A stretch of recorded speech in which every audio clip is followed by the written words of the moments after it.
The Peasant War in Germany by Frederick Engels. Comments. By D. Riazanov.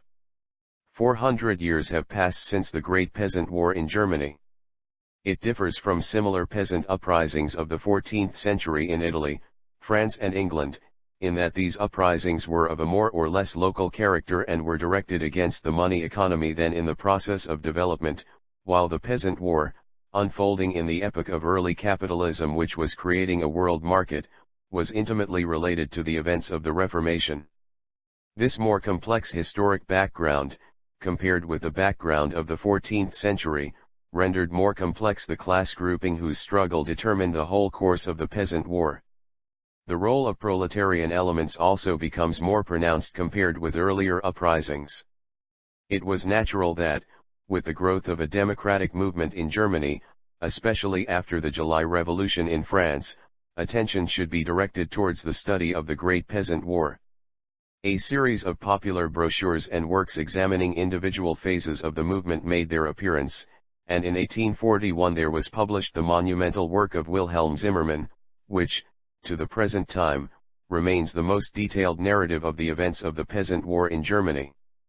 It was also natural that the German communists, confronted with the necessity of determining how far the peasantry could be relied upon as a revolutionary factor, should have carefully studied the history of the Peasant War. Their attention was particularly drawn to the leaders of the Peasant War, one of whom was Thomas Müntzer.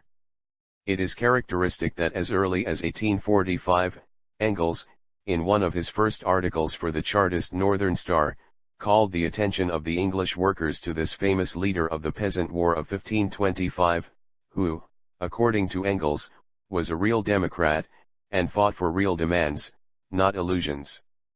Marx and Engels, who very soberly regarded the role of the peasantry in the realization of a social revolution, never underestimated its role as a revolutionary factor in the struggle against the large landowners and the feudal masters. They understood very well that the more the peasantry falls under the leadership of revolutionary classes which united, the more capable it is of general political actions. Led by the revolutionary proletariat, supporting its struggle against capitalism in the city and the village, the peasantry appeared to be a very important ally. This is why Marx and Engels, during the revolution of 1848–49, mercilessly exposed the cowardly conduct of the German bourgeoisie, which, currying favor with the Junkers and afraid of the proletariat, had refused to defend the interests of the peasantry. It was with the aim of instructing the German bourgeois democracy that in 1850, Engels, supported by the factual material collected by the Democrat, Zimmermann, wrote this splendid account of the German Peasant War. First, he gives a picture of the economic situation and of the class composition of Germany of that time. Then he shows how out of the soil spring the various opposition groups with their programs, and gives a colorful characterization of Luther and Müntzer. The third chapter contains a brief history of the peasant uprisings in the German Empire from 1476 to 1517, that is, to the beginning of the Reformation. In the fourth chapter we have the history of the uprising of the nobility under the leadership of Franz von Sickingen and Ulrich von Hutten. The fifth and sixth chapters contain a narrative of the events of the Peasant War as such, with a detailed explanation of the main causes of the peasants' defeat. In the seventh and last chapters the significance of the Peasant War and its consequences in German history are explained. Permeating the whole of Engels' work is the idea of the necessity of a merciless struggle against the feudal masters, the landlords. Only a radical abolition of all traces of feudal domination, he said, could create the most favorable conditions for the success of a proletarian revolution. In this respect Engels was in full harmony with Marx, who wrote to him later, August 16, 1856, "Everything in Germany will depend upon whether it will be possible to support the proletarian revolution by something like second edition of the Peasant War. Only then will everything proceed well." Quite different was the conception of Lassalle, who overestimated the significance of the uprising of the nobility, idealized Franz von Sickingen and Ulrich von Hutten, and treated the revolutionary movement of the lower plebeian strata too contemptuously. In his opinion, the Peasant War, notwithstanding its revolutionary appearance, was in reality a reactionary movement. You all know, he said to the Berlin workers, that the peasants killed the nobles and burned their castles, or, according to the prevailing habit, made them run the gauntlet. However, notwithstanding this revolutionary appearance, the movement was, in substance and principle, reactionary. The Russian revolutionary populists, especially the adherents of Bakunin, often identified Lassalle's view of the peasants with the views of Marx and Engels. In this they followed Bakunin's lead, who wrote the following.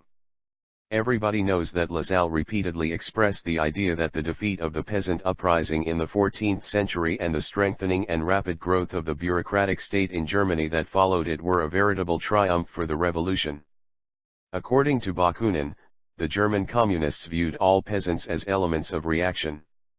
The fact is, he added, that the Marxists cannot think otherwise. Worshippers of state power at any price, they are bound to curse every people's revolution, especially a peasant revolution, which is anarchic by its very nature, and which proceeds directly to annihilate the state. When Bakunin wrote these lines, there was already in existence the second edition of Engels' work on the Peasant War, with a new preface, 1870, in which the inconsistency of Liebknecht and other contemporary German Social Democrats on the agrarian question was criticized. In 1875, the third edition appeared, with an addendum which emphasized still more the sharp difference between the views of Marx and Engels on the one hand, and Lassalle on the other. It must be noted that in the last years of his life, Engels devoted much labor to the study of the Peasant War, and was about to recast his old work. In 1882 he wrote a special addition to his Socialism, utopian and scientific, devoted to the history of the German peasantry. On December 31, 1884, he wrote to Zarga, I am subjecting my Peasant War to radical reconstruction. It is going to become a cornerstone of German history. It is a great piece of work. All the preliminary work is almost ready. The work of preparing the second and third volumes of Capital for publication, prevented him from carrying out his plan. In July, 1893, he wrote to Mering, if I succeed in reconstructing anew the historic introduction to my Peasant War, which I hope will be possible during this winter, I will give there an exposition of my views concerning the conditions of the breaking up of Germany and the causes of the defeat of the German bourgeois revolution of the 16th century. When Kautsky was writing his book on the forerunners of modern socialism, it appeared in parts. Engels wrote to him on May 21, 1895, of your book, I can tell you that the further it proceeds, the better it becomes. Compared with the original plan, Plato and early Christianity are not sufficiently worked out. The medieval sects are much better, and the later ones, more so. Best of all are the Taborites, Muenzer, and the Anabaptists. I have learned much from your book. For my recasting of the Peasant War, it is an indispensable preliminary work. In my judgment, there are only two considerable faults. 1. A very insufficient insight into the development and the role of those elements entirely outside of the feudal hierarchy, which are déclassés, occupying almost the place of pariahs, elements that form the lowest stratum of the population of every medieval city, without rights and outside the rural community, the feudal dependence, the guild bonds. This is difficult, but it is the chief foundation, since gradually, with the decomposition of feudal relations, out of this stratum develops the predecessor of the proletariat which, in 1789, in the faubourgs of Paris, made the revolution. You speak of the proletarians, but this expression is not entirely exact.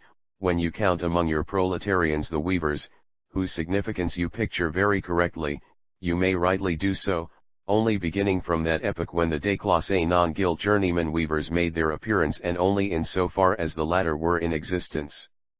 Much work is still required in this connection. 2. You have not sufficiently taken into account the situation of the world market, in so far as one could speak of such a market at that time, and the international economic situation of Germany at the end of the 15th century. However, only this situation explains why the bourgeois plebeian movement under a religious cloak, having suffered defeat in England, the Netherlands and Bohemia, could achieve a measure of success in Germany in the 16th century. This was due to its religious cloak, whereas the success of its bourgeois contents was reserved for the following century and for the countries which had utilized the development of the world market that had in the meantime taken another direction, namely, Holland and England. It is a great subject, which I hope to be able to treat briefly in the Peasant War, if I only succeed in taking it up. Death. Engels died several days after the writing of this letter, August 5, 1895, prevented him from completing this work. Riazanov. Moscow, July 1925.